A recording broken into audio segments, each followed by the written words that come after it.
நமஸ்காரம். உங்கள் அன்பிற்கும் அபிமானத்திற்கும் புரியும் உரிய வித்யாபுத்திரன் விஆர் ராஜா குளத்தூர் பேச ஸ்ரீ மாத்திர நமக. இதனுடைய 1494வது வீடியோ. இந்த வீடியோ மகாபாரத இஷாரம் பார்க்குறோம். இன்றைக்கி 8வது நாள் கதை. உரையாசிரியர் அண்ணா சுப்பிரமணியம் ராமகிருஷ்ணாமடம். ரொம்ப அழகாக எழுதியிருக்கார். இது கேளுங்க, படிக்கலான்னு கூட கேட்டாலும் சிரவணம் பண்ணாலே போதும்.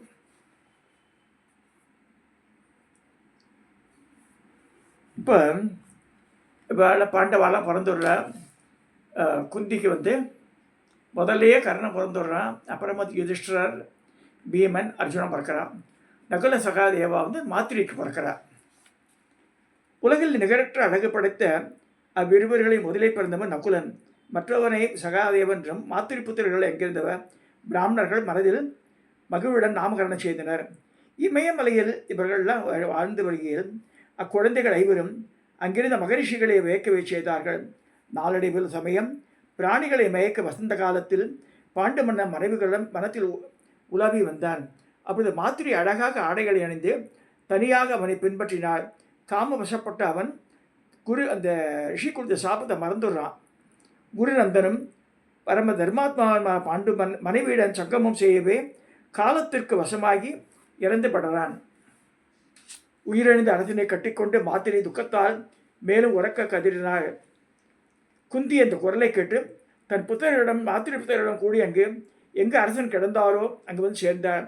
அரசே, துன்பத்தில் ஆழ்ந்த மாத்திரை குந்தியை பார்த்து, நீங்கள் தனியே இங்கே வாருங்கள், குழந்தைகள் அங்கே நிற்கட்டும் என்று சொல்கிறார். அப்படி நெருங்கியதும் தரையில் சயனித்து கிடந்த பாண்டுவையும் மாத்திரையும் பார்த்து சோகம் மேலிட்டு குந்தி துக்கித்து பிரலாபித்தார். சாபத்தை எறிந்து வனத்தில் வசித்து ஒன்றாய் எப்பொழுதும் ரட்சிக்கப்பட்டு வந்த வீரர் உன்னை எப்படி வலுவில் ஆக்கிரமித்தார்னு கேட்குறார். மாத்திரை மன்னர் உன்னால் காக்கப்பட வேண்டியவர் அல்லவா? அப்படிப்பட்டவர் நீ ஜன நடமாட்டம் இல்லாத இடத்தில் ஆசைப்பட்டு ஏன் அழித்து வந்தான்னு மாத்திரையை பிடிச்சி கேட்குறா குந்தி தேவி. இப்போ மாத்திரை சொல்கிறா, அதாவது ரிஷி சாபெல்லாம் பொல்லாதது. நான் புலம்பிக் கொண்டு பலமுறை தடுத்தும் துர்தர்ஷவசால் கவரப்பட்ட இவரால் தன் மனதை அடக்க முடியவில்லை. குந்தி சொல்கிறார், நான் மூத்த தர்ம பத்தினி. அந்த மூர்த்த தர்ம பலன் எனக்குரியது. பிரேத உலகில் மன்னருக்கு வசமாகிவிட்ட பர்த்தாவை நான் பின்பற்றி செல்கிறேன். குந்தி சொல்கிறார். இப்போ மாத்திரை சொல்கிறா, பர்த்தா என்னை விட்டு பிரியாமல் இருக்கவே நானே அவருடன் செய்கிறேன். குழந்தைகளை ஜாக்கிரதையாக காப்பாற்றி கொண்டு என் விருப்பத்தை பூர்த்தி செய். வேறு சொல்ல வேண்டிய எதுவும் இல்லை. ஒரு சிறிதும் நான் காணவில்லை என்று சொல்கிறார் மாத்திரை. வைசம்பாயனர் இதை சொல்கிறார் ஜனமேஜனுக்கு. இங்கனம் கூறிவிட்டு சிதைமேல் அக்னி இருந்த மன்னன் பக்கத்தில் புகழ்படைத்த தர்ம பத்தினியான மாத்திரை ஏறினாள். பாண்டு மரணம் அடைந்த கண்டு தேவர்களை போன்றவர்களும் மந்திர வித்துக்களாம் மகரிஷிகள் எல்லோரும் கூடி ஆலோசித்தனர். உதார மனப்படைத்த சித்தர்களான அவர்கள் பாண்டு புத்திரர்களை பீஷ்மரிடமும் திருதராஷ்டிரரிடம் ஒப்பிக்க தீர்மானித்து அங்கிருந்து புறப்பட ஏற்பாடு செய்தனர். அதே நொடியில் அவர்களை அழைத்துச் கொண்டு புறப்பட்டார்கள். ஹஸ்தினாபுரத்தை அடைந்தவரும் தபஸ்விகள் அரண்மனை வாயிற்காப்பவரிடம் அரசரிடம் தெரிவிக்கப்பட்டு கூறினர். அவர்களும் ஒன்று சென்று நொடியில் அரண்மனையில் இப்போ வந்திருக்கான்னு சொல்கிறா. குந்தி புத்திரர்களும் வந்துட்டா அப்படின்னு சொல்கிறா. கௌரவர்கள் எல்லோரும் புரோகிதரிடம் மகரிஷியை கண்டு தன் தலையால் வணங்கி உடனே அவர்களை அழைத்து கொண்டு போனார்கள். அவர்களும் மான் தோலோடு கொடுத்து சடையுடன் அறிந்த பெரிய மகரிஷி எழுந்து மற்ற ரிஷிகளை சார்பாக பின்வருமாறு கூறினார். நல்லோர்களை வழியில் வாழ்ந்த பாண்டு மன்னன் புத்திரலோகத்தை அடைந்து இன்றைக்கு 17 நாட்களுக்கு முன்பு புத்திரலோகத்தை அடைந்து விட்டார். அவர் சிதையில் ஏற்றப்பட்டு அக்னியை ஹோமம் செய்யப்பட கண்டு மாத்திரை உயிர் திறந்து அக்னியை பிரவேசித்து விட்டார். அவளுக்கும் இனிமேல் செய்ய வேண்டிய காரியங்களை ஏற்பாடு செய்யுங்கள் சொல்கிறார். வைசம்பாயனை சொல்கிறார். இவ்வாறு கௌரவருடன் கூறிவிட்டு அவர்கள் பார்த்து கொண்டிருக்கும் போதே அந்த தபஸ்விகள் ரகசியமாக சஞ்சரிக்கும் குஷியர்களுடன் ஒரு நொடியில் மறைந்து போனர். திருதராஷ்டிரர் சொல்கிறார், விதுரா, ராஜசிம்மமான பாண்டுவுக்கு பிரேத காரியங்கள் அனைத்தையும் அரசருக்கு முறையில் செய். விசேஷமாக மாத்திருக்கு செய். பாண்டு பாவமற்றவன். அவன் புகழ்படைத்த மன்னன். 5 வீரர்களான புத்திரர்களை உடையவன். அவன் தேவகுமாரர்களை போன்றவர்கள் அவர்கள். வைசம்பாயனை சொல்கிறார், அவர் விதுரனிடம் அவ்வாறே செய்கிறேன் என்று கூறிவிட்டு பீஷ்மரன் கூடி பூஜைக்குரிய இடத்தில் பாண்டிவின் சம்ஸ்காரத்தை செய்தார். பிறகு குந்தியும் அரசர் திருதராஷ்டிரருக்கும் பீஷ்மருக்கும் பந்துக்களுக்கும் சுதா அமிர்தமயமான சிராதத்தை செய்தார்கள். சிராதம் முடிந்ததும் துக்கத்தில் ஆழ்ந்திருந்த ஜனங்களை பார்த்து சோகத்தால் வருந்தும் தாயாரை அணுகி வியாசர் பின்வருமாறு கூறினார். தர்மம், கிரியை, ஆச்சாரம் எல்லாம் மறைந்து இனி கோரமான காலம் வரப்போகிறது. நீ யோக மார்க்கத்தை கை கொண்டு தபோவனத்திற்கு போய்விடுன்னு சொல்லி சத்தியவதிக்கு சொல்கிறார் வியாசர். அவள் அப்படியே செய்கிறேன் என்று கூறி அவரிடம் அனுமதி பெற்று மருமகளிடம் அதை தெரிவித்தார். அம்பிகையும் அதற்கு ஒப்பினாள். அந்த நல்ல மிருதமுடைய சத்தியவதி பீஷ்மருடைய சம்மதத்தையும் பெற்று மருமக்களுடன் வனமேகினாள். அதாவது அம்பா தான் அது சால்வனோட பணத்தில் போயிட்டாவ. அம்பிகே அம்பாலிகே இவா லட்சண்டு வனத்துக்கு போயிடறாவோ சத்தியவதி. கௌரவ பாண்டவர்களின் யவனில் இல்லை. வைதிக சம்ஸ்காரங்களை அடைந்த பாண்டவர்கள் தங்கள் தந்தையின் அரண்மனையில் வாழ்ந்து வந்தனர். திருதராஷ்டிர புத்திரரிடம் கூடி மகிழ்ந்து விளையாடி திரும்பிட்டனர். துரியோதனன் பீமசேனனை பலத்தை கண்டு பொறாமையால் பாண்டவர்களுக்கு ரகசியமாக தீங்கிழைக்க முற்பட்டான். துரோணாச்சாரியார் அவர்களுக்கு ஆச்சாரியாக வந்த வரலாறு. ஏகலைவன் கதை. ஒரு மரத்தின் மேல் பொம்மை வைத்து அதன் தலையை குறிப்பாத்து எழுதும்படி பரீட்சையில் அர்ஜுனன் வெற்றி பெற்றான். அரங்கத்தில் விளையாட்டு போட்டு அர்ஜுனுடைய அதிசய செயல்கள் கர்ணன் அர்ஜுனனை போட்டியிட வந்ததும் அவன் சூதபுத்திரன் என்று அரசகுமாரர்களிடம் சமமாக போட்டி இயலாதவரிடம் மறுப்பு தெரிவித்தார். துரியோதன் அவனுக்கு அங்கதேசனாக பொடி சூட்டினான். சபையில் இருந்த குந்தி மகிழ்ந்தார்.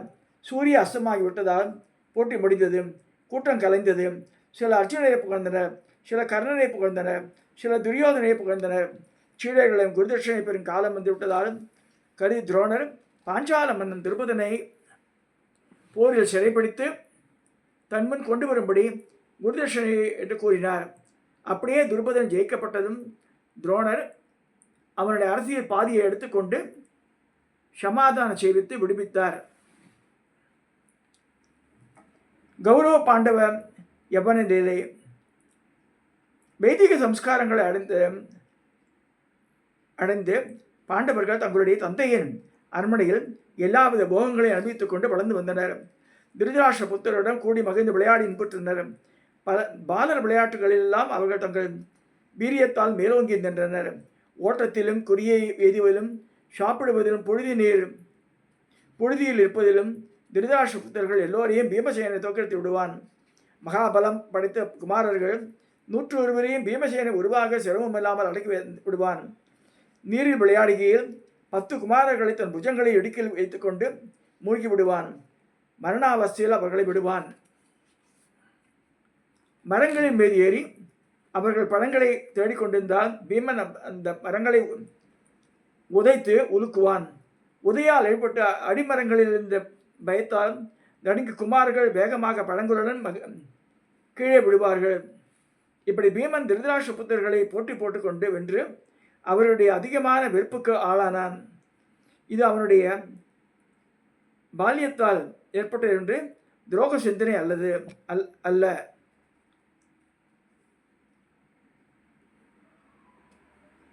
பிரஜாபாவமான துரியோதனன் பீமசேனுடைய அளவுக்கு எஞ்சிய பலத்தை கண்டு தன்னுடைய துஷ்ட சுபாவனையை வெளிக்காட்டலானான். தர்மத்திலிருந்து விலகி பாவச்செயல்களை நோக்கி நின்றவனும் மதிமயங்கனும் பிறரை அடக்கி ஆழ்வதில் ஆசைப்படுவதான அவன் பாவச்செயல்களை செய்ய புத்தி சென்றது. அவனை உத்தியானத்தில் உறங்க வைத்து கங்கையில் வீழ்த்து விடுகிறேன். பிறகு தம்பிகளையும் தம்மையனான யுதிஷ்டனையும் அடக்கி கட்டி போட்டுவிட்டு பூமியை ஆளப்போகிறேன் என்று இப்படியெல்லாம் பிளான் பண்ணுறான் துரியோதனன். பிறகு நீரில் நீந்தி விளையாடி பிரமாண கோடியேற்ற பிரதேசத்தில் ஒரு இடத்தை ஏற்பாடு செய்து அங்கே பஷ்யம், போஜ்யம், பானம், பருபல், லேக்கியம் முதலிய உண்டிகளை தயாரித்து வைத்து மதிக்கட்ட துரியோதன பாண்டவருடன் பின்வருமாறு கோரினான். உத்தியான மரங்களுடன் அழகாக பிரகாசிக்கும் கங்கைக்கு நாம் எல்லாம் சேர்ந்து கூடி சென்று நீந்தி விளையாடலாம் சொல்லி கூப்பிட்றான். அப்படியே செய்யலாம் என்று யுதிஷ்டிரர் கூறினார். பிற நகரத்தின் குமாரர்களை சூரர்களான கௌரவர்களும் பாண்டவர்களும் புறப்பட்டனர். ஏற்பாடு செய்திருந்த சிறந்த உத்தியான வனத்திற்கு சென்று விளையாடி தொடங்கினார்கள். ஆங்காங்கு ஒருவரை ஒருவர் விஷயங்களை துணிந்தார்கள். பாவியான துரியோதனன் பாவச் செயலில் துணிந்து விஷயத்தில் காலக்கூட விஷத்தை வைத்து நிறைய பீமன் வாயில் துணித்தான். பிறகு அவர்கள் எல்லோரும் ஜலக்கிரீடை செய்தனர். விளையாட்டு முடிவில் மற்றவர்களை கரையேற்றிய பிறகு பிரமாண கோடிய தங்குவதற்கு சென்று உடலில் விஷம் பரவிந்த பீமன் அசிவென்று தூங்கிவிட்டான். துரியோதனன் தானே பீமனை கொடிகளால் பிணைத்து கட்டி உயிரற்றவனை போலிருந்து அந்த வீரனை தரையிலிருந்து ஜலத்தில் உருட்டி விட்டான். பாதாளத்தில் புகழ்படைத்த வாசுகி நாகலோக மன்னன் அவனிடம் பிரீத்தி உள்ளவனானான். பிறகு நாகர்களால் தூய்மையான சுஸ்தயனம் செய்யப்பட்டு அதில் பாண்டவன் கிழக்கு முகமாக ஆசனத்திற்கு செய்து அமிர்த ரசபானம் செய்விக்கப்பட்டான். பகையை வெல்லக்கூடிய தோல்வழிப்படுத்தி பீமசேனன் பிறகு தெய்வீமான நாகதந்த சயனத்தில் படுத்து சுகமாக உறங்கலானான். பீமசேனனை காணாத பாண்டவர்களும் கௌரவர்களும் எல்லோரும் விளையாட்டை முடித்துக்கொண்டு ஹஸ்தினாபுரத்து கிளம்பினர். தர்மாத்தான யுதிஷ்டிரன் தன்னிடம் தீமையை காணாதவன், தன்னைப்போல் பிறரையும் நல்லவனாலே பாவிப்பவன், சகோதர வாத்சல்ய மகர் தர்மபுத்திரன் தாயார் குந்தியை அணுகி, அம்மா பீமன் இங்கே வந்தானான்னு கேட்குறார். துரியோதனன் தண்ணியை தள்ளி விட்டுருக்கான, யாருக்குமே தெரியாது. அது மகனை பீமனை நான் பார்க்கவில்லை, அவன் வரவில்லை, தம்பிமாருடன் விரைந்து சேர முயற்சி செய்யும் என்று மூத்த மகனுடன் கூறிவிட்டு உள்ளங்கலங்கி விதிரையை வரவழைத்து குந்தி பெருமாறுமாறு கூறினார். பீமன் துரியோதனன் கண்ணுக்கு ஒரு பொழுதும் பிடிக்காதவன். அந்த வீரனை கோபம் வந்து கொன்றாலும் கொன்று விடுவான். அதனால்தான் மனதில் எனக்கு கவலை, ஹிருதயம் எரிவது போல இருக்கிறது குந்தி சொல்கிறார் விதிரர்கிட்ட. இப்போ விதிரர் சொல்கிறார், உன் புத்திரர்கள் தீர்காயு படைத்தவர்கள், அப்படி மகாமுனிவர் கூறியிருக்கிறார் வியாசர். உன் மகன் பீமன் வந்து விடுவான், உனக்கு பிரீத்தியை வளர்ப்பான்னு சொல்கிறார். பிறகு 8வது நாள் அமிர்தரசம் ஜீரணமான பிறகு அளவற்ற பலம் பொருந்தவனதுமாக பீமசேனன் விழித்தெழுந்தான். சத்துருக்களை வெல்லும் கமலக்கண்ணனான அவன் நீரிருந்து நாகர்களால் மேலே கொண்டு வரப்பட்டு நாகலோகத்திலிருந்து மகிழ்வுடன் திரும்பி வந்தான். அந்த குருநந்தனின் அதே உத்தியானவனத்தை கொண்டு வரப்பட்டவன் தோல்வலிமை மிக்க அவன் விரைவில் தாயாரிடம் வந்து சேர்ந்தான். துரியோதனன் சேஷ்டை அனைத்தையும் தெரிவித்தான். பிறகு யுதிஷ்டிரன் பீமனிடம் உட்கருத்துடைய வார்த்தைகளை கூறினான். நீ ஒருபொழுதும் இந்த காரியத்தை பற்றி பேசக்கூடாது, மௌனமாயிரு எங்கன கூறிவிட்டு மகாபாகுவான தர்மராஜன் யுதிஷ்டிரன் எல்லா சகோதரர்களும் மிகவும் ஜாக்கிரதையாக இருந்து காத்தான். இவ்வாறு துரியோதனன், கர்ணன், சகுனி ஆகிய பல உபாயங்களை பாண்டவர்களை கொல்ல முயன்றனர். பாண்டவர்கள் விதுரருடைய புத்திமதியின்படி நடப்பவர்களாயிருந்து கொண்டு அதையெல்லாம் அறிந்தும் காட்டிக்கொள்ளாமல் இருந்தார்கள். அதிக கொழுப்புடன் குமாரர்கள் விளையாடி கொண்டே இருப்பதை பார்த்து அரசர் அவர்களை சிக்ஷித்து கல்வி கற்ப கௌதமர் என்பவரிடம் அவளை ஒப்புவித்தார். அவர் சீக்கிரமே பரமாச்சாரியானார். மாணவர்கள் எல்லோரும் தனுவிடத்தில் வல்லவர்களாகவும் மகாரதர்களும் ஆனார்கள். திருதராஷ்டிர புத்திரர்களும் பாண்டவர்களும் யாதவர்களும் விஷ்ணுகளும் மற்ற பல தேசத்து அரசகுமாரர்களும் அவரோட பயிற்சி பெற்றனர். பேரன்மார்களுக்கு வினயத்துடன் இன்னும் விசேஷமான பயிற்சி அளிக்க விரும்பிய பீஷ்மர் பரத்வாஜி புத்திரான துரோணாச்சாரியாரிடம் பாண்டவர்களையும் கௌரவர்களையும் சிஷியராக படித்தார். இந்த அளவில் இந்த 8ஆம் நாள் கதையை இன்றைக்கி பூர்த்தி செய்கிறேன். மெசேஜ் சப்ஸ்கிரைப் பண்ணுங்க, ஷேர் பண்ணுங்க, லைக் பண்ணுங்க. அது என்னவோ எனக்கு 50 பேர் கூட பார்க்க மாட்டேன்றா மகாபாரதத்தை, எல்லாம் தெரிஞ்ச மாதிரி சொல்லிட்டுறாவா. மகாபாரதம் ஜென்ரலாக தெரிந்தவர நிறைய கதைகள் வருது, நிறைய தத்துவ போதனைகள் வருது, நிறைய விஷயங்கள் இருக்குது. 5வது வேதமே சொல்லப்படுது மகாபாரதம்.